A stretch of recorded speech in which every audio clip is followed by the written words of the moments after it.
Oke, balik lagi di Tenangan Samping. Konten yang membahas tentang profil musisi yang barangkali luput dari pengamatan media mainstream. Satu taringan nafas.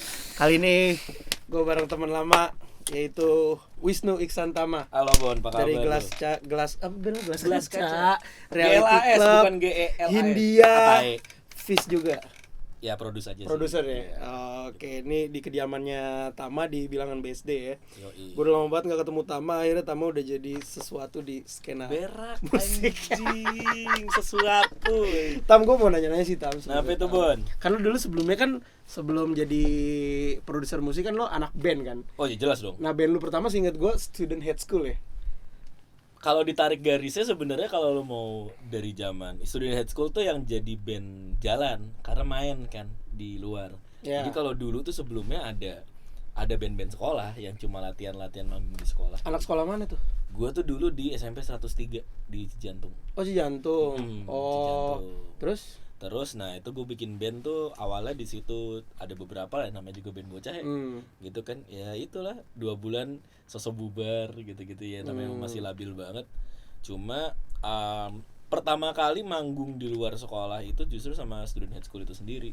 Gue ngerasain nge-gigs pertama itu kelas 3 kelas SMA. 3 kelas 3 SMA gitu. SMP. Oh, itu SMP? SMP. Oh, sama si itu ya, Extreme Zen. Iya, si Arya. Ya, Oh. itu Arya kan Student Head School juga, satu band sama gua. Terus ya udah tuh mulai dari gitu Student Head School, gua ngerasain panggung di luar, itu di apa namanya? Ya ngerasain gigs lah kayak apa gitu. Iya. Skena. Featuring. Yoi, featuring terus apa namanya? Bayar. Band regis gitu ya. Tuh dulu tuh ya gitu. Dulu masih Pego ya? Anjing. Pego anjir. Kagak cuy, Pego. gue ngerasain namanya jadi band regis gocap tuh pernah. Dulu ada Gocap. 50 masih mau. Ya namanya gigs masih di mana? Di Light Cafe. Iya. Iya guys. Terus apa? Bukan selain Javu ada lagi tuh. Rossi, Maroti. Maroti, satu lagi apa ya? Stardust. Enggak Stardust. Stardust kegedean sih. Metalan. Oh. Itu loh apa? Spazio Spazio gue belum. Cuma kalau Spazio tuh yang kelas atasnya kan, gitu kan, soalnya di PIM kan dulu gitu. Terus sampai di mana lu jadi produser musik itu emang udah lu planning dari waktu lu bikin band itu, udah muncul ketertarikan itu atau gimana sih? Lucunya tuh gini, gue tuh masuk Student Head School awalnya waktu, jadi nih gue tarik garisnya ya, dulu kan jadi kan ngeband nih, ngeband tuh SM. Mulai sebenarnya belajar gitar gitu-gitu mulai ngeband tuh SD lah, kelas 6 tuh baru main band iseng-iseng gitu. Cuma yang gara-gara gua ngeband mulai ngulik efek, ngulik alat gitu-gitu. Gua beli tuh dulu Zoom G21. Anjir, jadul banget. Jadul banget ya Zoom. Tuh dapat Cubase. Oh, di situ lu install. Install, kepo-kepo kan gitu. Ada Cubase nih, lihat-lihat apa namanya, dulu masih forum apa ya, dulu tuh Gearslots atau apa gitu yang itu ngomongin. Lumayan aku kan 2009 internet belum terlalu ini ya. Iya. Buka-buka Kaskus, ngulik-ngulik gitu-gitu. Terus gua naik, ya itu pas gua kelas 1 SMP lah gitu pokoknya tuh. Mulai dari beli efek kelas 1, rasain itu, ngulik gitar, masih pakai apa? Gitar Pro dulu apa sih? Gitar Pro apa lah itu kan, ya software musik banyak ya gitu kan. Mulai belajar songwriting gitu. Sekarang ada teman gue encourage kayak, "Lu kalau ngeband tuh yang penting jangan latihan main tapi bikin lagu. Soalnya itu tuh yang bikin lu bakal apa namanya? Ya abang-abangan itu wejangannya kayak lu tuh harus sering latihan bikin lagu." Gitu-gitu kan. Ya yang gue rasakan ternyata apa yang gue dampaknya ke gue sekarang memang bener gitu.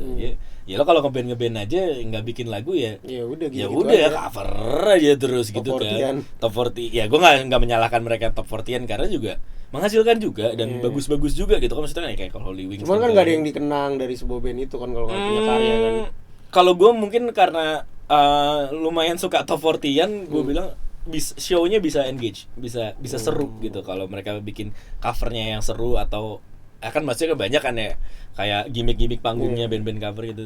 Cuma ya itu yang balik lagi yang si siapa namanya, si abang-abangan gue itu ngasih tahu, ya lu latihan tuh bikin lagu itu baru tuh yang buat gue, kata dia tuh ngeband tuh susahnya nanti di situ mulai. Tapi itu kan ngeband kan, maksud gue sebagai as a producer musik itu apa yang triggernya tuh apa? Nah, gara-gara ngeband, latihan bikin lagu gitu-gitu, gue kenal anak-anak student high school itu tuh kelas 8. Jadi sekitar 8 tuh 1 SMA ya? 2 SMA. 2 SMP.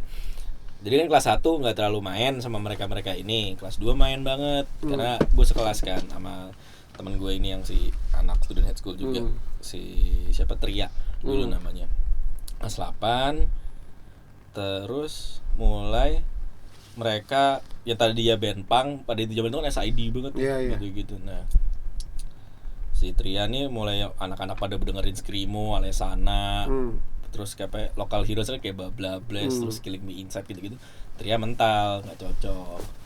Akhirnya lanjut tuh sampai akhirnya student high school makin nambah member, ganti personil beberapa kali. Ya masih dalam SMP aja gitu. Mulai mereka dengerin Alesana gitu. Gue kan kayak dulu pada zaman itu gue lumayan into sama heavy musicnya tuh malah nggak via jalur yang emo itu. Terus lo gitu. Gue malah lewat ya grow up-nya kan selalu kan awal lo pasti dengerin Beatles, naik apa ke Led Zeppelin ke Black Sabbath naik tuh keluar tuh Iron Maiden, terus keluar tuh si siapa namanya ya angkatan thrash metal lah yang bikin kita kenal gitu kan.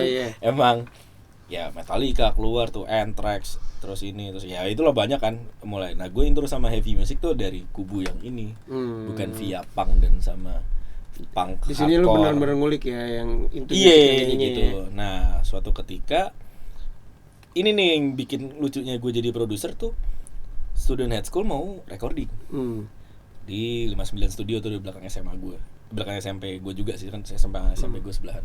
Terus si mereka nih karena mau recording ngajak gue, karena kan gue biasa ngulik Cubase gini. Misalnya gue pengen, ikut dong gini.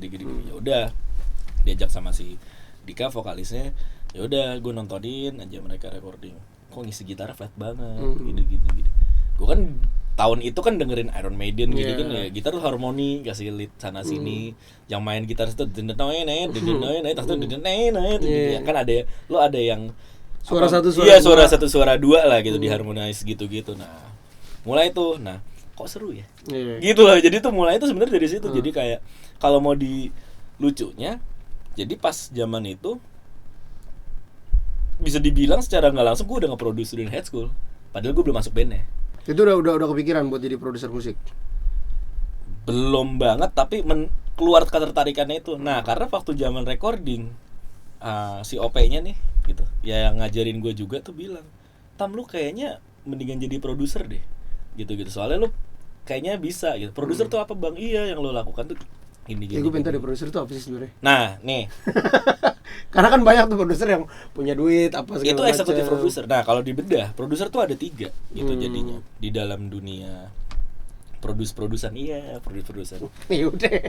Jadi intinya ada eksekutif produser. Oke. Terus ada produser, ada line produser. Nah, kenapa sih ada istilah produser gitu?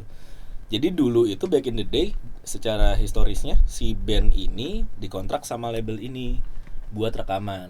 Cuma kan kalau bandnya langsung rekaman nggak ada mandornya kan, gitu. Mandornya ini ya itulah produser. Oke, lo bikinnya gini ya, menurut kita bareng-bareng duduk bareng ngobrol. Wah lagu lu kasih ini. Berarti materi lagu tuh sebenarnya udah ada ya? Udah ada. Sendiri, nah makanya dari bandnya. Gitu. Nah sama 4 deh tadi tuh. Jadi ada produser, ada record producer, ada eksekutif producer, ada music producer, ada line producer. Nah record producer sama musik producer tuh beda? Beda. Record producer tuh hanya mengepalai rekamannya. Proses rekamannya. Jadi lebih ke arah kayak dia yang nentuin, bisa banyak banget sebenarnya kan. Produser tuh tugasnya ya orang yang dipercaya buat ngawal si band ini gitu. Nah itu record producer gitu ya, kayak ya mandor gitu.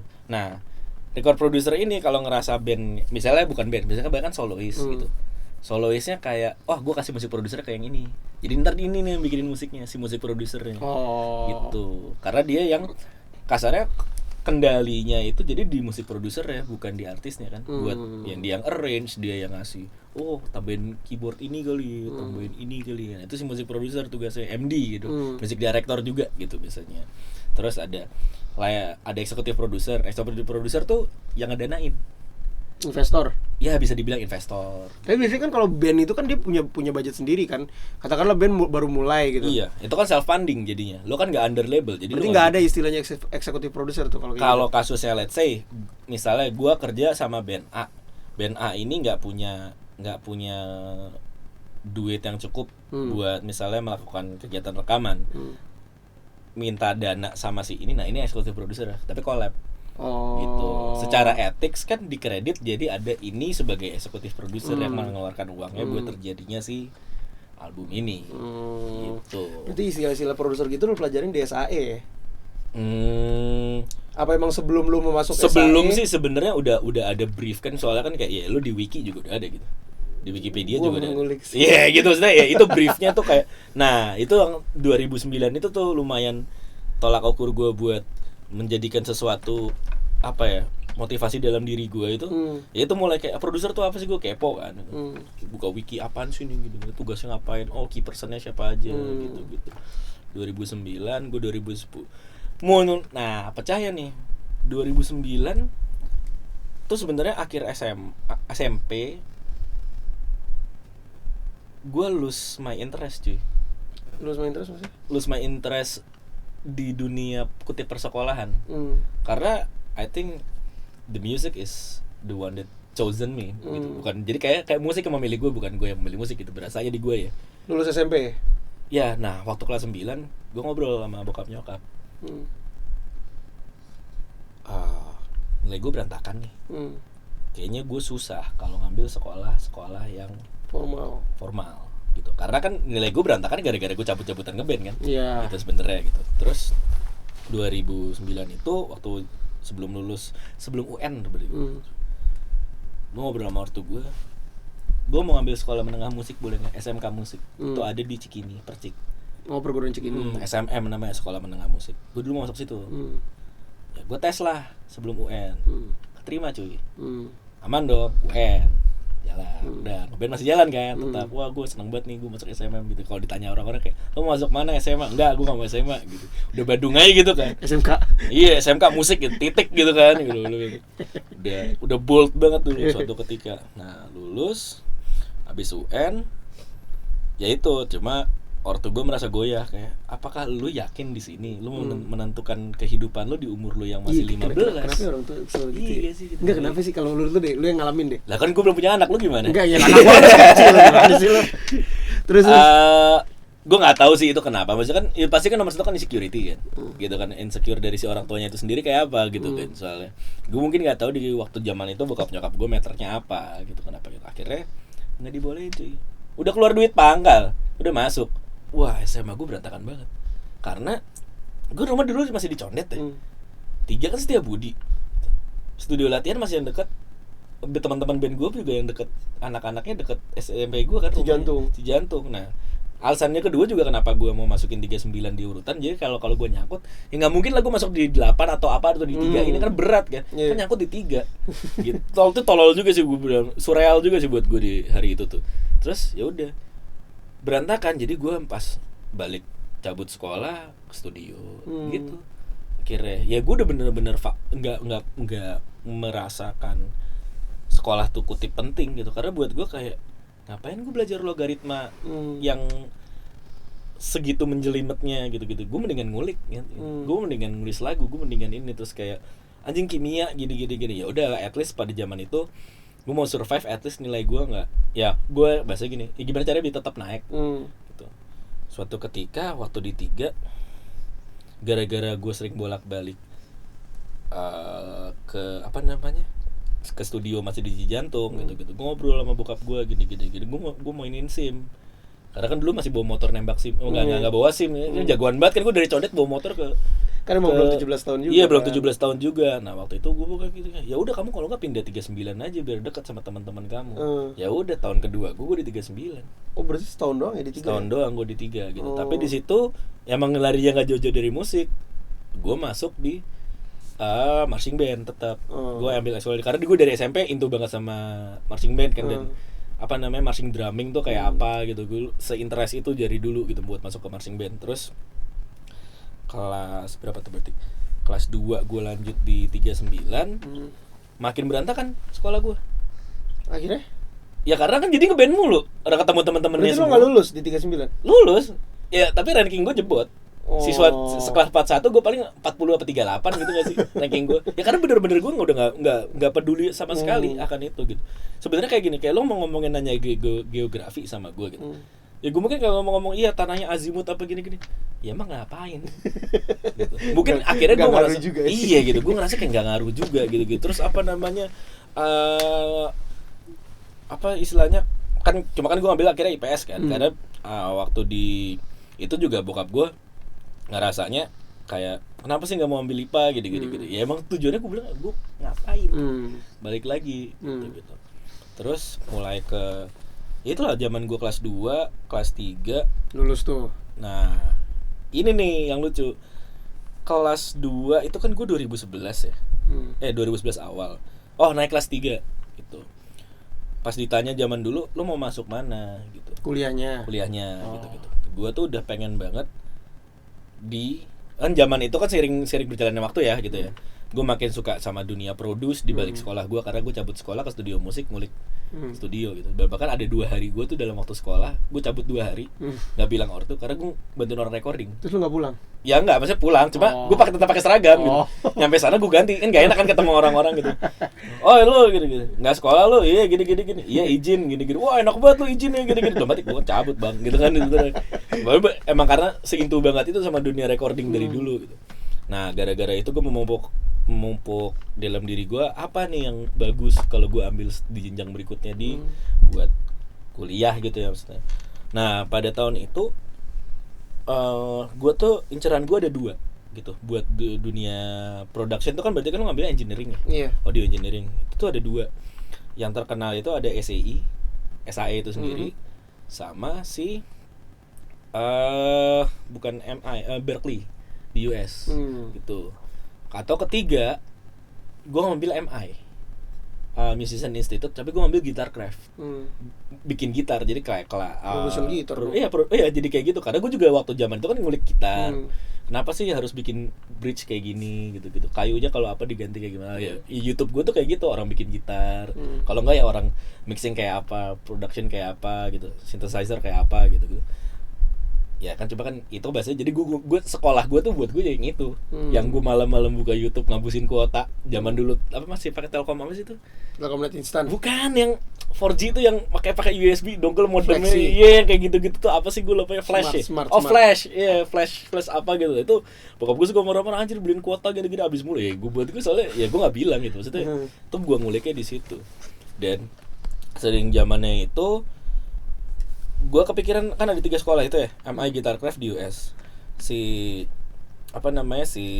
Berkeley Audio Engineering juga di US gitu SAE ini di Australia udah itu dia belum announce kalau bakal bikin di Indonesia ya? Belum ada lucunya 2011 gue sambil nyari gue email secretly gitu tuition fee-nya berapa ini karena di website kan nggak itu lo harus email kayak any question ya gue tanya gue umur gue segini gini dari Indonesia gini gue tanya gitu. Oke segini gue mau ngambil itu di kalau nggak Sydney gue mikir di Perth gitu kan karena Sydney ada 301 studio ada terkenal gitulah studionya di Sydney langganannya band-band gede juga. Kalau di Perth karena buat gue lebih kan katanya lebih banyak komunitas orang Indonya gitu sama Melbourne kan pertama gue lebih demen ke Perth waktu itu pikirannya. Cuma itu tuh lucunya pas dijawab email lah gitu tiba-tiba ada yang ngasih tahu gue saya mau buka di Indonesia. Wah pecah tuh gue langsung kayak serius gitu ada nih ada banget nih yang mau ini gitu. Nah yang gue nggak tahu akhirnya karena ini mau yang gue baru tahu waktu dari situ gue kepoin tuh Twitternya lagi jalan kan lagi branding gini kantornya dulu kampusnya pun dulu belum ada gitu karena baru mau mulai kan. Nah angkatan pertamanya mereka itu gue inget banget 2011 angkatan pertama itu di mereka buka tahun ajaran pertama angkatan pertama tuh 2011 bulan September. Nah karena gue saking penasaran gue kepoin gini. Oh ternyata mereka buka booth di Japex. Ya Japex itu loh pameran alat musik. Pas di Japex itu gue kan lagi biasa nggak sih kan kayak gue ke Japex bareng bokap nyokap tuh dia udah kayak gitu aja kayak belanja deh gitu. Padahal maksudnya ya emang gue yang bingungnya adalah bokap nyokap gue selalu marah-marah kalau kalau nilai gue berantakan gini. Cuma ya udah kalau misalnya kayak gue mau belanja beli gitar kali ya gini gue pasti dikasih. Emang sebenarnya support kali orang iya tua. cuma ngerti gak sih maksudnya cuma nggak mau kecewa aja karena nilai lu jelek. Iya gitu kan gue juga nggak ngerti gitu akhirnya pas di Japas itu gue jederin nih SAE mau buka di sini gini ya udah kan ketemu tuh di boothnya sama ya beberapa yang calon dosen gue juga kelak gitu terus kayak itu ngobrol gini ya udah gue daftar deh. Jadi kondisinya tuh Japex 2011. Berarti lu angkatan keberapa? Kedua? Gue masuk SAE itu buka 2 angkatan, ada angkatan Maret sama angkatan September. 2011 tuh berarti ada pertama 2011 September, 2012 Maret, kan gue belum kelar UN, belum bisa, gue masuk di 2012 September. Kok dia kayak per 6 bulan gitu ya? Per semester iya, gitu per semester gitu dia intake-nya. Bukan per tahun ya? Bukan per tahun gitu. Nah, baru dari itu tuh kelas 3 gue udah yakin gue mau ngambil apaan. Tetap balik lagi. Dan namanya gue udah nggak suka sama sekolahan. Dengan tipe guru-guru yang lo doktrin harusnya gini matematika penting ini gini. Bu, saya mau masuk, saya cuma mau numpang lulus gitu. Ya maksudnya kayak gue ngerti maksudnya kayak ya gue ngerti oke lo bikin ekonomi neraca gini kayak apa ntar gini terus debit kredit gitu oke iya ya gue cuma mau ngerjain bukan buat nilai gue bagus. Jadi kalau gue ngerjain asal-asalan ya lo tau lah kenapa gitu ya karena gue nggak butuh itu gitu daripada cuma mau lulus habis itu lo masuk SAE gitu karena buat gue ada di situ. Mulai itulah akhirnya gue masuk kampus. Long story short, makin ketemu beberapa orang yang support banget sama gue, ada beberapa dosen-dosen dan teman-teman dan tiba-tiba ya kayak ketemu gitu aja loh Bon. Jadi yang waktu itu tuh kayak gue kayak gue pengen belajar nih gini. Gue tuh gini tuh maksudnya apa? Gue pengen belajar nih, cari pengalaman gini. Ada nggak yang mau mau kutip belajar bareng ya buat kelinci percobaan gitu. Adalah beberapa band dia yang lama gitu pada zaman itu. Gue penasaran deh di SAE ilmu apa aja sih yang lo dapetin selain produser ya? Justru kan di situ kan orang-orang musik berkumpul. Buat gue simple sih. Ini bukan masalah orang musiknya berkumpul sih. Cuma angkatan gue tuh ambis semua anaknya buat gue. Ambisius. Oh. Jadi kalau lo nggak ambis lo tuh jiper gitu kayak anjing ya ini gitu. Jadi kayak dapet terus semangat kayak peer pressure sendiri ya? Iya jadi mau nggak mau lu maju karena teman-teman lu juga yang kayak gitu. Itu yang buat gue selalu gue kangenin gitu. Karena di kehidupan gue yang sekarang kan udah mulai pada sendiri-sendiri gitu kan ya lu ketemu klien juga belum tentu kadar supportnya sama kayak mereka yang teman-teman lu yang dulu emang belajar bareng ini bareng pun juga dosen-dosennya juga kayak gitu gue merasakan sekarang. Bentar deh, berarti lu masuk kan September 2012. Lu lulus? Gue lulus September 2015. September berarti cuma 3 tahun. 3 tahun. Karena emang kayak gitu ya. Emang soalnya angkatan gue itu kutip belum belum pakai kurikulum yang baru yang harus 4 tahun. Oh, sekarang udah harus 4 tahun. Kayak regular kampus gitu ya. Kayak regular kampus. Oh, gitu. Berarti lu sarjana apa? Sarjana musik? Degree-nya kan beda. Degree. Karena kan gue ambilnya kan berarti kan karena 3 tahun gue enggak dapat ijazah sini S1. Dapatnya ijazah luar kan. Gue dapatnya Bachelor of Art. Jadi seni. Karena kalau di Indo itu ya lu harus 4 tahun gitu. Dibuat dapetin S1. Paling cepat 3,5. Paling cepat 3,5 gitu. Oke, mungkin nanti di segmen 2 gue akan bahas soal project lo yang lagi lo pegang ya, kayak Hindia, Realty Club, Gelas Kaca. Tapi jangan kemana-mana, setelah satu ini tetap di Tendangan Samping gini Pak. Tendangan Samping. Ya. Oke.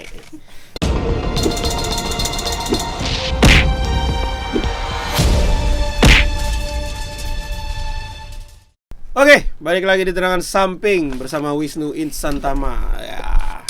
Tam, lu kan sekarang jadi produser musik nih.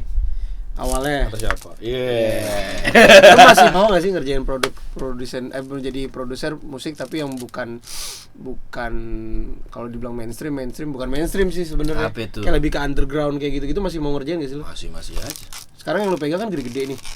Yang lo lihat. Iya tapi bener kan? Ya, itu permasalahan gue. Jadi gini, Boy. Gimana? cenderung orang lihat apa yang naik gitu, dan mereka refer to itu. Coba kan maksud gue kan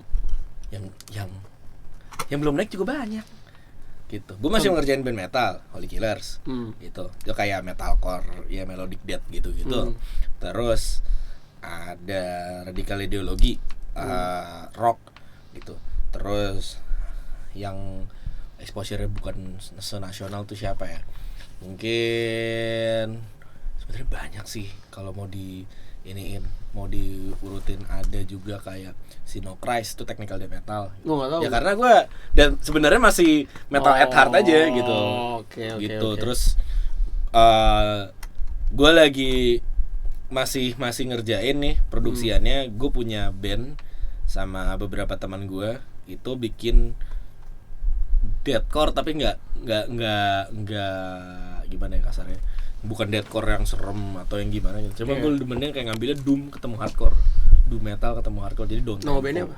Swarm. Cuma belum final, kayak gue belum tahu akhirnya. Itu lu main juga di situ? Main juga. Oh, gitu. Oke. Gue pengen masuk ke Fizz deh, karena kan itu kan kalau gue lihat pribadi ya, itu kan project lu yang bikin lu nama lu naik sebesar sekarang gitu. Anjay, apaan? Seri. Sama-sama aja, Bang. Nah, pertanyaan gue adalah awal ketemu lu dengan anak-anak Fizz itu gimana?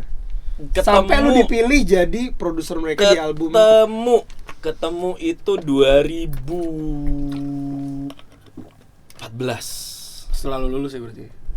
Sebelum lulus ya? Sebelum. Gue kalau nggak salah, kalau nggak 14 15 gitu. Jadi gini, sebenarnya gue pertama kenal sama Adnan. Adnan itu satu circle sama, maksudnya kayak mainnya tuh di teman gue yang basian teman SMP, SMA-nya gue di 3 setahun, dia di 99 nih teman gue. Itu namanya Nudi. Nah, itu yang kenal sama Adnan, bikin main musik sama Adnan. Nah, gue dari situ dikenalin sama Nudi ke Adnan. Udah kenal di situ. Udah tuh, bukan yang sampai kenal yang nongkrong banget apa yang gimana. Udah nih, terus di ini cuy, waktu di kejadiannya itu gue kenal dari situ. Fizz itu lagi rekaman gitu. Album pertama? Bukan, single pertama, judulnya Cangkang. Nah, waktu mau mixing engineer-nya yang biasa yang mau mixingin, gue lupa kasusnya tuh kecelakaan atau gimana. Gitu. Kalau nggak salah kecelakaan deh, gue waktu itu dapat kabar apa gimana gitu.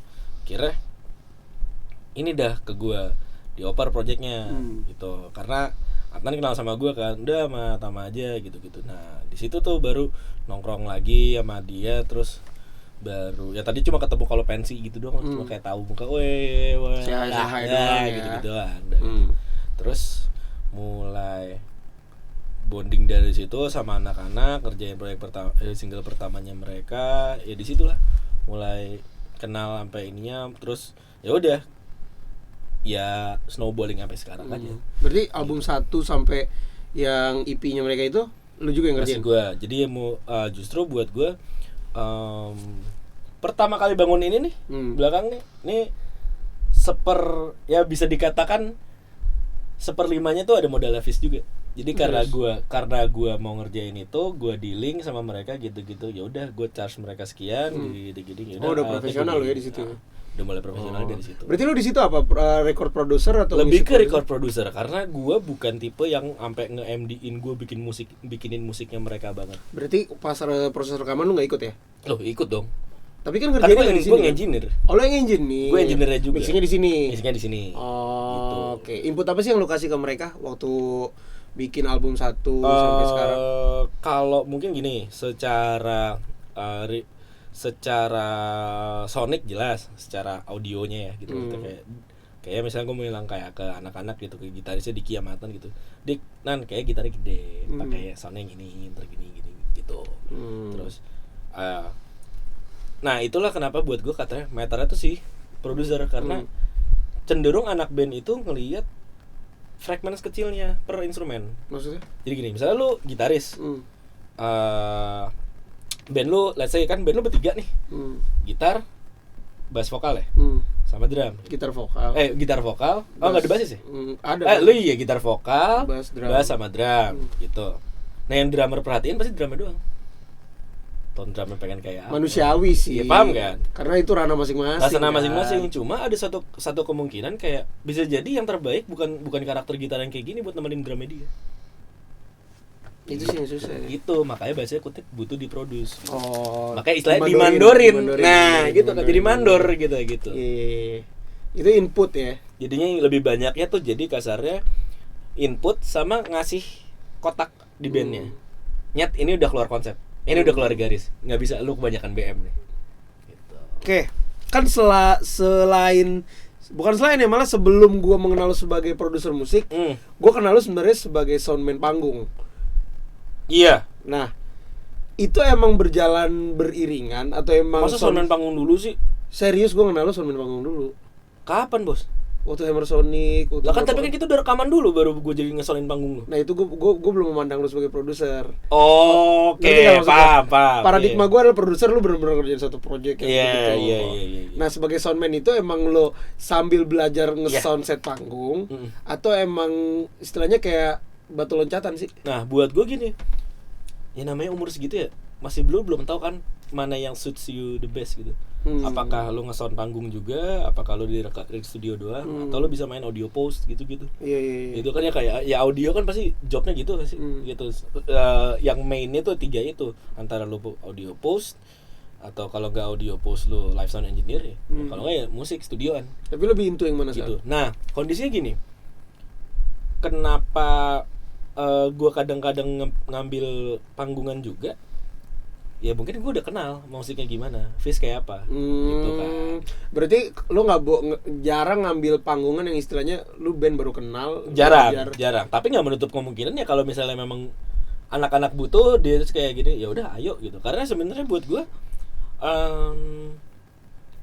nggak tahu ya biasanya buat gue, lu tetap ini deh Bon, lu apa ya biasanya buat gue tuh, lu butuh kenal dulu sih gitu sama musiknya. Kenapa sih musiknya? Jadi gini, misalnya gue nge-soundin waktu itu gini, kasusnya Pijar ngajak gue kerja bareng gitu. Ya gue udah tahu lagunya. Gitu. Jadi gue udah tahu kalau gue jalan bareng mereka waktu itu ini, ya gue udah demen sama bandnya dari sebelum gue kenal malah. Gue denger tiba-tiba dikenalin sama teman gue, tiba-tiba kayak Tam, lu kalau tanggal segini mau nggak gini megangin Pijar gini. Ayo gitu. Karena gue udah suka sama dari sebelum gue diajak kerja tuh gue udah dengerin Pijar juga gitu. Sebagai soundman panggung ya, panggung paling apa sih yang aneh yang pernah lu dapet? Aneh dalam arti bukan karena hancur atau apa ya? Iya, gue ngerti bentar. Yang bener-bener iya. Ini apaan sih anjing gitu, ngerti gak?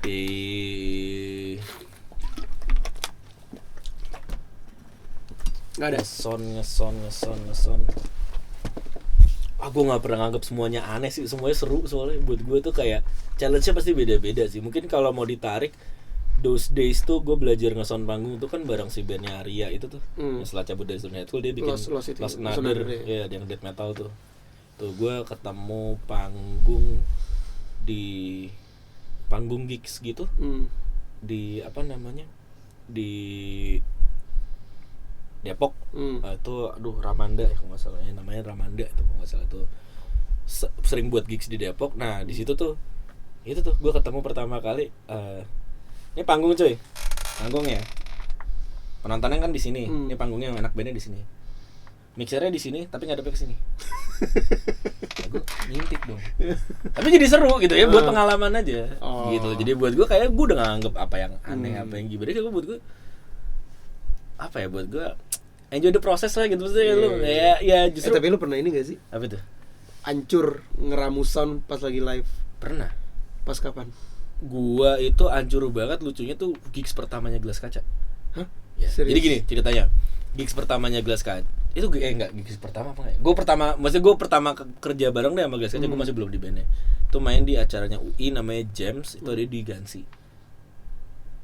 Nah Gansi tuh hall tengahnya gaung banget parah. Dan waktu itu sound bawaannya Gansi tuning kasarnya gini, kalau lu mixing di speakernya Gansi sama di headphone lu beda jauh.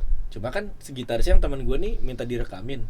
Ya at least berarti gue rekam yang at least audionya bener nih di headphone gue ya, tapi di panggungnya hancur banget. Karena gaungnya itu kan. Karena gaungnya itu. Terus respon mereka apa? Ya orang soundnya sih sampai negor gue. Bang, di bawah sumpah sound lu gak enak banget gitu. Tapi di headphone gue aman bang gitu. Gimana dong gitu-gitu. Ya selalu dah gitu. Ya namanya bocah masih sotoy umur segitu ya guys sih. 2014 ya. 13 14 gitu tahun segitu. Orang-orang kelas kacanya gimana maksudnya? Orang-orang kelas kaca ya pas denger ya emang mereka mau preserve yang MP3-nya. Oh. Gitu. Jadi kan kayak tanggung jawabnya udah beda. Iya. Gitu. Yang itu Mereka kayak, lebih prefer milih audionya daripada sound live-nya ya. Sound live-nya karena itu kayak mereka belum seininya gitulah sama mindsetnya masih yang kayak yaudah yang penting gue pegang MP3 ya gitu. Kalau sebagai soundman itu kan lu prefer bukan prefer malah harus lu dapat check sound kan? Enggak harus sih sebenarnya. Serius Buat gue gini, harus apa enggak tuh dibilang harus sih enggak harus. Enggak dapat juga enggak apa-apa. Yang penting source bandnya bener. Nah tapi kan line-nya semuanya segala macam kan? Ya kan kalau misalnya acara rentalnya lu udah pasti beres, harusnya beres dong. Ya karena lu ketemu rental yang acak-adut kan. Nah tujuan diadakannya soundcheck tuh ya sebenarnya cuma menyelaraskan aja gitu. Kan sekarang bahasanya kayak gue tiap soundcheck yang pasti gue ulik cuma drumnya doang. Karena drum kan di tiap panggung beda. Mic-nya juga banyak ya. Mic-nya beda gitu kan. Kadang gue di sini gue dapat mic merek ini, panggung yang berikut drumnya ini, mic-nya merek ini. Beda-beda banget. Ya sebenarnya tapi kalau yang lain kayak gitar, bass, sequencer, vokal kan pasti sama-sama aja. Orang anak-anak bawa alatnya sendiri. Gitu, direct pula kan. Jadi ya udah nggak ada masalah sebenarnya. Iya. Yang dicek cuma drum sama balance ke yang lain. Yuk, udah bungkus. Gitu. Oke. Ram, sebagai produser musik nih. Udah berapa band yang pernah lu produce? Nggak ngitung, Bos. Ya seinget lu aja deh. Maksud gua lu kan pasti profesional dong. Gue tapi sumpah maksudnya kadang tuh gue ada yang gue nggak tahu nih ntar nggak enak kalau nggak gue sebut nama bandnya ada yang kelupaan gitu. Ya, seinget lu aja. Seinget gue Fish Glass Kaca jelas. Hindia itu sebenarnya gue cuma produce satu lagu itu, sisanya gue engineer sama mixing engineer. Oh gitu. Betul. Hindia cuma evaluasinya doang yang gue ikut produce ya. Tuh. Terus apa ya? Loner Lunar. Terus Reality Club, Holy Killers, Sinochrist, Defend, band gue yang sama Maria yang hardcore. Defend. Oh Defend. Band gue sama Maria yang hardcore gitu. Ya meskipun gue juga anak bandnya, cuma gue self produce gitu di situ. Terus siapa lagi ya mungkin? Itu yang terkenal kan, yang nggak terkenal? Yang terkenal banyak banget sebenarnya. 100-an ada kali ya? Enggak nyampe, gila loh, umur gue masih segini ya, waktunya belum segitu anjir. Masa sih 100 kan? Belum anjir, belum deh kayaknya masih. Kayak 30-an iya, cuma kayak kalau sampai 40 gue enggak yakin deh. Lo ada target ini enggak sih? Achievement lo juga. Oh, gue udah produser 50 band gitu. Sebagai portofolio untuk ke jenjang berikutnya. Nah, lo kalau ngomongin target buat gue bukan di situ sebenarnya. Terus apa? Ini seru nih. Terus apa? Target gue sebagai produser bukan itu sih. At least si artis jelas ingin menyampaikan A, yang keluar A. Tapi kan itu kan nggak bisa dinilai dengan angka kan? Itu nggak bisa dinilai dengan angka. Bahasanya buat gue gini, kalau sama Fish enak, pola pikir udah sama. Beberapa band tuh nggak bisa kayak gitu. Contoh? Nggak usah sebut band ya. Nggak usah sebut band ya. Misalnya kayak mereka pengennya, mereka tuh nggak tahu arah maunya gimana. Tapi datang, gue pengen produce gini. Bikinnya gimana? Ya, gue nggak tahu sih bang gitu. Lo kalau lo yang nentuin gimana? Kan gue bingung. Visi artistiknya mau gimana? Gitu. Ya akhirnya kayak gue nggak cocok deh sama mereka. Akhirnya gue kayak kita nggak bisa lanjut deh kerja di project ini. Gitu. Yang buat gue kadang karena goalsnya sendiri buat gue memang lu ngapain hire producer? Kalau nggak biar karya lu makin kuat kan. Apalagi lu band yang self funding. Akhirnya lo tapi lo maju ke butuh seorang produser gitu. Yang padahal baik lagi kan, back in the day produser dibutuhkan karena si bandnya sama si labelnya butuh satu orang buat jembatanin bahwa gue percayain ini ke lo. Gitu. Jadi kan tadi lu mention soal band yang nggak tahu visi artistik itu kayak gimana. Sebenarnya idealnya kayak gimana sih sebagai anak band tuh buat bikin satu musik yang dimandorin oleh produser gitu. Nomor 1, bandnya harus punya vision. Kenapa? Kalau enggak gue mau ngerjain apa? Contoh. Apa yang harus gue produce? Contoh. Misalnya lu datang ke gua gitu. Udah, Tam, gua mau bikin musik. Iya, kayak apa? Gini, gua pengen bikinnya let's say punk, terus kenceng, terus ini gini. Pesannya tentang ini, gini. Oke. Terus kenapa butuh gua? Kan lu udah punya vision ya. Nah, buat gua tuh apa ya? Jadinya kayak oke, berarti kan kasarnya lo menitipkan vision ini ke gue buat gue jagain. Iya. Yang ya tetap aja yang di session yang gue bukan gue kacungin sebenarnya, yang gue eksploitasi tuh elunya. Enggak, gitarnya nggak boleh kayak gini, cari riff lain. Ya lo kan pengen hasilnya kayak gini nih, lo bilang gue pengen pang ini gitu. Tugas gue ya balik mandor. Gitu. Yang kedua? Ya maksudnya yang kedua apa nih? Tadi kan poin pertama. Ini poin pertamanya yang gitu. Nah kedua, kenapa harus punya? Tadi gue lupa anjing, gue skip. Kenapa lo harus produserin band itu? Visi artistik. Dan kedua, kenapa gue harus mau kerja sama lo? Itu pasti gue tanyain ke klien gue. Siapapun itu pasti kenapa lo pengen gue kerja bareng sama lo? Kedua, kenapa gue harus mau kerja sama lo? Gitu. Dan yang di situ gue nilai apakah tingkat interest si bandnya itu sendiri buat kerja sama. Karena buat gue kalau mereka nggak bisa maksudnya di situ jawabannya misalnya gini, kenapa kenapa gue harus mau kerja sama lo? Iya soalnya gue pengen band gue gini bang, sukses kayak Fish kayak gini. Ya jangan kerja sama gue. Ya iya dong, lu meternya Fish ya, emang gue bisa menjanjikan bahwa band lu bakal sukses? Mungkin dia pengen soundnya kayak Fish gitu kali. Nah kalau itu gue pasti pentalin. Kenapa? Karena kalau lu nyari sound saya Fish terus kerja sama gue, pasti gue mentalin sih. Ya ngapain gue udah bikin Fish? Apa gue nggak bosen bikin band? Oke. Bukan masalah Fish itu buat gue memang harus ada gitarnya Diki, gitarnya Adnan, bass line-nya Awan, vokalnya Baskara, drumnya Bodat. Ya udah jadi. Itu. Lo kalau mau kejar soundnya kayak Fish apa gimana, gue kasih tahu misalnya, iya nih gue pakai amplinya ini preset campernya yang ini, terus ini gitu. Lo nggak bakal sama. Yang pasti keluar bukan Fish. Yakin gue gitu. Karena udah kejadian gitu, beberapa kali ada kayak reference gue Fish. Pernah lu jabanin tuh? Bukan gue jabanin nih, yo coba nih gue buka. Dia gini, dia mau mixing, mentahannya kayak gini gitu.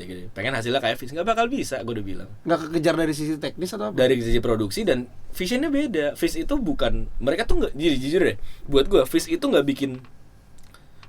pengen bikin, nggak pernah kepikiran kayak, soundnya harus gini ini, nggak gitu. Mereka yaudah kita songwriting bareng gini. Oke, konsepnya gimana? Misalnya kayak Tarian Penghancur Raya gitu. Anak-anak tuh ya udah gitu, selalu pola pikiran gue suka tuh trust your team gitu. Nggak ada yang mau punya hasil jelek, nggak ada yang mau bikin ini berantakan, nggak ada yang mau bikin ini hancur gitu. Berarti gini ya, gue simpulin, mereka itu udah percaya aja sama lo.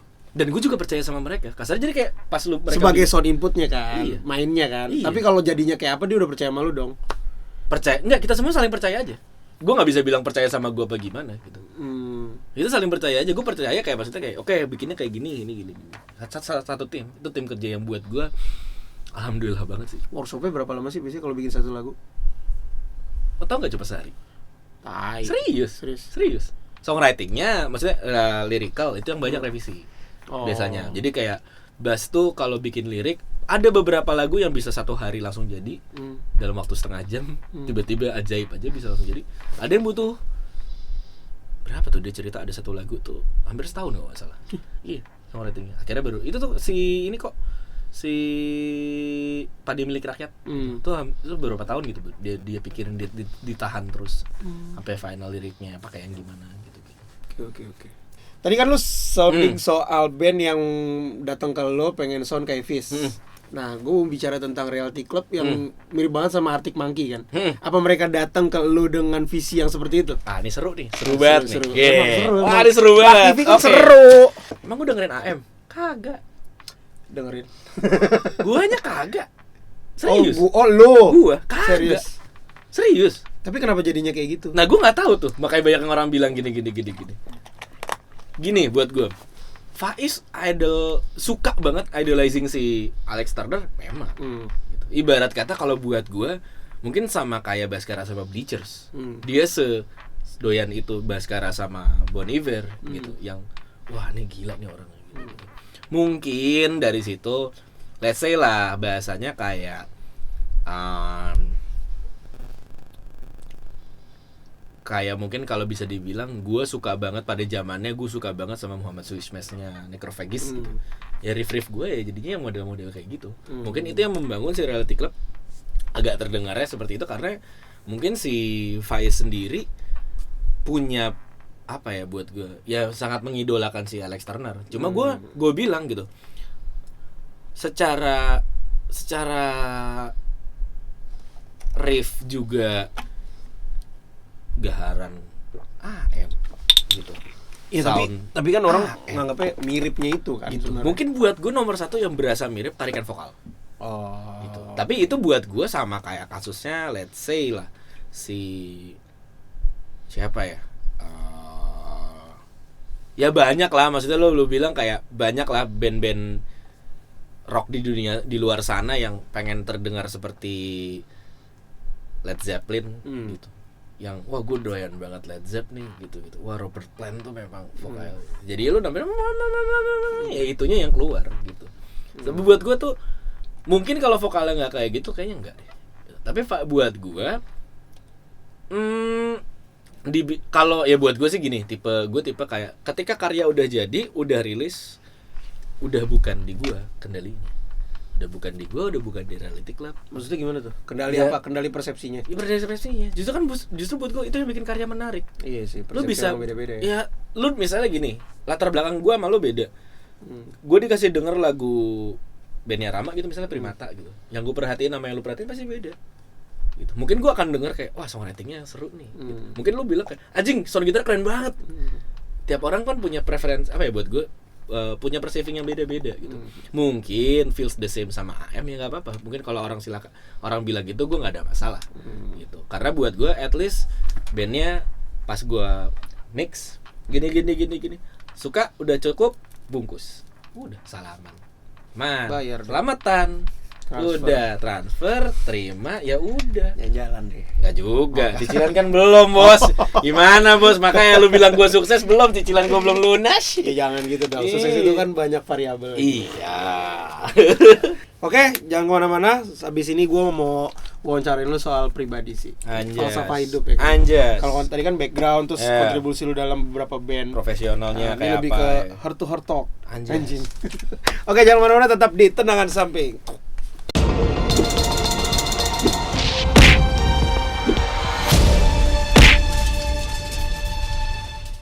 Oke, baik lagi di Tendangan Samping. Masih bersama Wiksu aja. Wiksu. Nama lu ribet sih. Iya sih. Wisnu Iksantama. Nah, lu betul yang lebih bete gitu. Apaan? Orang sering ngecengin gue Wisnu Tama kan. Nah, dulu gue mikir nih. Mirip sih nama lu. Wisnu Tama apa ya? Pimpinan produksi Indosiar kan. Nggak lama trans. Dah. Habis trans net. Ya oke lah ya kalau masih CEO kayak gue masih bisa ya jadi menteri anjing. Nah tuh gue mau gimana ya anjing.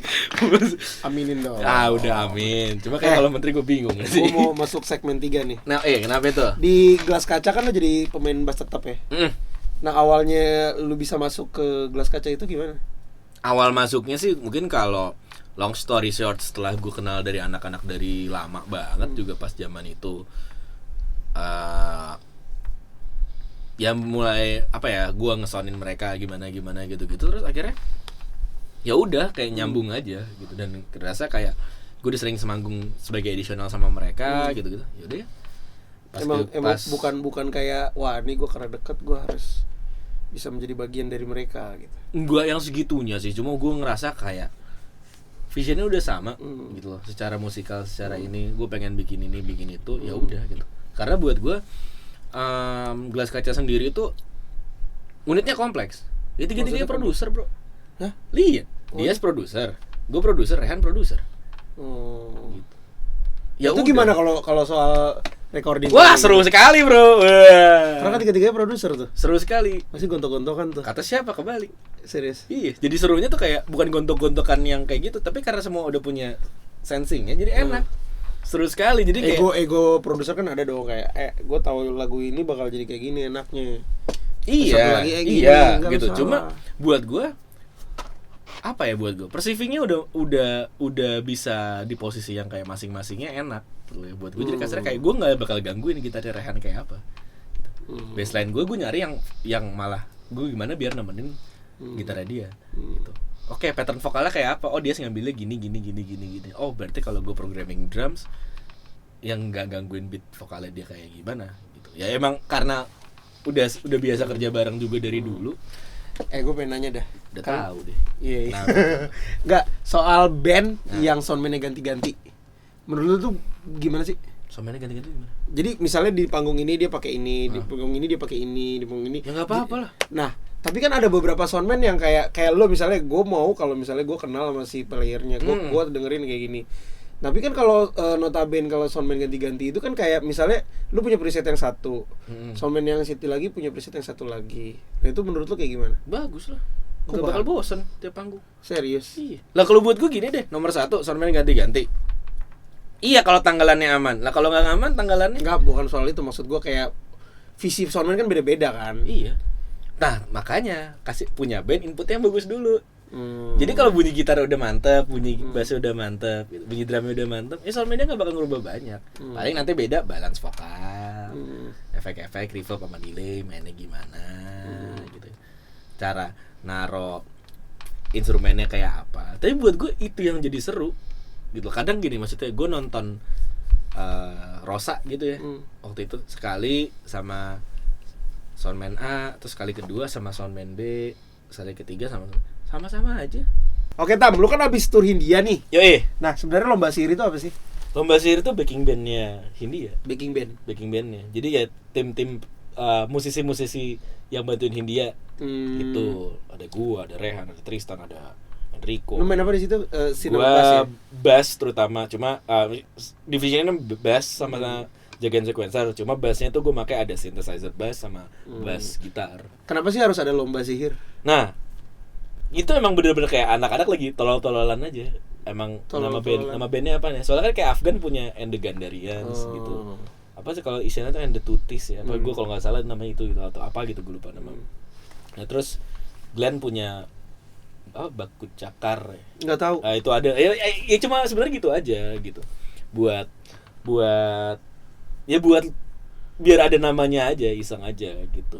Dan kenapa dikasih nama lomba sihir? Sebenarnya mungkin karena si Bass waktu itu mikirnya kayak ini satu band kayak tukang sulap. Maksudnya tukang sulap? Ya lu mau bikin gimana? Ayo. Emang anak-anak kan tipe yang ayo-ayo aja gitu. Terus kayak waktu itu yang berasa banget mungkin show di Malang, Tristan naik ke panggung. Yang pas lagi tur Hindia kemarin. Pakai penutup mata. Gitu. Karena emang part of the concept. Kan nama konsernya Malang belum tidur. Jadi pakai satu band pakai piyama, tolol-tololan. Iya, itu kan gitu pakai tutup mata sambil main piano. Dia enggak sadar pianonya ketranspos. Ketranspos 2. Ketranspos 1. Lagunya harusnya di Fis, di F crash. Dia main di F. Fals parah dong. Tar dulu, udah lihat-lihatan nih. Truk masuk, apa yang beda ya? Kok ngambil vokal di sini? Rehan di atas panggung nge-lag gue. Woi. Tristan beda chord. Hah, serius lu? Iya, pantesan ada yang beda. Ulik. Wah, F. F nih, F. Ya udah, gue buka session Ableton-nya, gue turunin semua. Iya. Ya udah, emang tim ya ini kenapa dibilang lo anjing lu emang lu sulap semua ya satu band ini. Yang bahkan emang jadi ceng-cengannya tuh sebenarnya awalnya kayak gitu. Lu mau bikin gimana? Ayo gitu-gitu. Dan mungkin lu akan ngerasa itu baru kalau abis lu nonton Hindia, lu baru tahu sih kenapa dibilang tukang sulap. Ya karena emang kita juga ya itu kayak show sulap aja dibecandain. Gue kadang-kadang bawa sampel-sampelnya. Apa? Bukan 4 mata ke panggung gitu-gitu. Gitu-gitu kayak apa namanya kayak ya macam-macam lah buat gue itu. Ya lu nonton show-nya deh gitu. Berapa kota teh kemarin? Kemarin sih 5. Gue sempet nonton Hindia di SFTC tuh. Nah kemarin ya, perayaan bayangan. Iya, nah itu kan ada soundnya Baskara ketawa-tawa gitu kan. Sebelum iya pasti ada kagak ini tirai nih. Harusnya kan rapet. Nyangkut. Bolong dong, bocor, ditendang sama dia. Terus ketawa-tawa aja gitu. Ya emang udah gitu aja. Emang bukan part of konsep kayak gua anjing gitu loh. Kan lu tukang sulap kan. Tai itu. Emang lucu-lucuan aja. Cuma ya itu ya kegoblokan. Itu yang buat gua lomba sihir tuh serunya di situ. Manggung tuh dibawa fun sih. Jadi emang experience-nya buat gue pribadi yang di atas panggung pun beda banget sama band-band lain gitu. Gue berapa kali main di band-band yang serius gitu kan, dunia progressive metal gitu. Gelas Kaca, alt rock-nya yang kayak gitu modelnya gitu. Terus kayak di band-band gue yang sebelumnya juga ya mungkin bisa dibilang yang lawak-lawakan ya hardcore lawak, bukan hardcore lawak sebenarnya manggungnya ketawa-tawa kayak Defend gitu-gitu ya. Gue kangen itu aja sih gitu. Bisa vibe-nya fun gitu. Iya fun. Cuma mungkin kalau yang di perayaan bayangan yang di SFTC tuh bukan yang versi lawak. Memang Hindia kalau serius ya kayak gini. Gitu. Lumayan apa apa ya, lumayan cekit-cekit gitu loh, jadi berasanya karena kan lagunya juga berat, gelap gitu, tentang masalah-masalah itu gitu-gitu, masalah hidup kayak apa gitu. Jadi mungkin emang visionnya nggak boleh dibawakan dengan cara yang kayak gitu. Makanya istilahnya perayaan bayangan gitu. Kita harus merayakan gitu. Jadi jangan waktu tour dibikinnya dengan konsep yang bukan bikin pengen nangis show-nya, tapi malah dibikin fun, seru gitu, humor kayak gitu-gitu sih. Oke, ini pertanyaan terakhir buat lo ya. Oke. Di segmen 3 di konten tendangan samping. Gue mau nanya sama lo soal impian nih, tapi bukan pertanyaan standar. Tapi apa impian lo yang nggak kecapean di lo, tapi lo tahu itu baik buat lo? Maksudnya lo ada impian terus lo gagal, tapi lo akhirnya sekarang lo bersyukur gitu. Oh, untung gue nggak kayak gitu dulu ya. Silakan. Mikir kan, berkelas. Habis lagi air. Waduh. Apa pak? Nggak ada Bon. Elah. Serius? Nggak ada. Karena beda. Gue lumayan. Kalau lu tanya kayak gitu, enjoy the process sih. Gitu loh buat gue. You can find beautiness in everything gitu buat gue. Kayak termasuk dengan kegagalan lu. Berarti lu kalau kegagalan nggak ada yang pernah lu seselin? Sesal itu jadi gini. Sesal tuh jadi dua buat gue. Bisa jadi motivasi, bisa jadi guilt. Gue nggak mau ngambil itu jadi guilt. Tapi apa yang bisa lo? Tergantung sudut pandang lo kayak gimana gitu. Karena buat gue, ya people learn through the mistakes gitu kan. Learning by doing ya. Iya, jadi learning by doing aja. Makanya buat gue kalau ditanya orang, gue gini, ya udah, lu jangan takut salah. Mendingan sering salah, jadi teman yang benar. Dibanding lo so bener tapi nyalain yang lain. Gitu. Jadi buat gue sih kayak, ya nih salah nih gini. Ya udah tinggal minta maaf gitu. Sorry ya, gue salah gitu-gitu. Tapi lu jadi tahu mana yang bener itu yang mana gitu, yang lebih pas yang mana dibanding lu berusaha bener terus. Tapi karena lu berusaha bener tapi orang lain nggak nganggap bener, terus nyalain yang lain. Keselin jatuh. Iya kan, jadinya kayak apaan banget sih gitu. Oke, ini terakhir banget nih. Oke, cakep. Karena bisa. muncul pertanyaan tiba-tiba di otak gue. Penasaran gue sama lo nih. Nah, ini kan di event itu udah ada sebelum lo masuk dunia udah ada sebelum masuk. Reality Club udah ada sebelum lo masuk. Iya. Gelas kaca juga. Iya. Lu pengen nggak bikin satu project yang benar-benar ini kayak lu bikin band yang kayak benar-benar perjuangan dari nol, lu cari source masing-masing segala macam, yang benar-benar lu leadernya gitu. Pernah dulu di event hancur, bubar. Mendingan nggak ngambil itu kali ya, lu jalur itu ya? Bukan gitu. Gitu bukan masalahnya. Gimana? Kalau dibilang kayak anjing rezeki gue bukan di sini gitu kali gitu buat gue. Kayaknya bukan, gue masih bisa bilang kayak kacamatanya mungkin bisa dibilang gue mau gitu. Cuma umur segini kayaknya terlalu egois deh kalau gue buat ngambil itu. Kenapa? Yang butuh gue masih banyak di tempat lain. Gitu. Jadi buat gue dibanding gue kayak gitu bahasanya, maksudnya gue start develop baru gini. Meskipun gue juga lagi start develop baru ini sama teman-teman gue, cuma buat gue kayak yang lagi butuh gue masih banyak tempat lain. Dulu buat gue kayak terlalu selfish aja sih, dan buat gue juga ini sesuatu hal yang gue cita-citakan dulu gitu. Dari zaman gue sekolah, gue cabut sekolah buat apa gini-gini, ya itu yang sebenarnya yang gue kerjakan dari dulu ya kayak gini. Produce, dengerin rekaman kayak apa, ini kayak apa. Itu lu udah di jalur yang emang lu pengenin ya sekarang. Iya gitu. Jadi ketika gue ditanya, bukan masalah kok itu band gue sendiri atau bukan band gue sendiri atau ini. Cuma at least buat gue pribadi pengen gitu. Cuma kondisinya sekarang masih banyak yang butuh gue sebagai produser dan dan engineer dan ya banyak kerjaan gue gitu. Jadi buat gue kayaknya belum deh gitu. Oke. Thank you banget ya bro ya, udah sharing. Thank you banget udah datang di Tendangan Samping, Wisnu Iksantama. Sampai jumpa di konten berikutnya.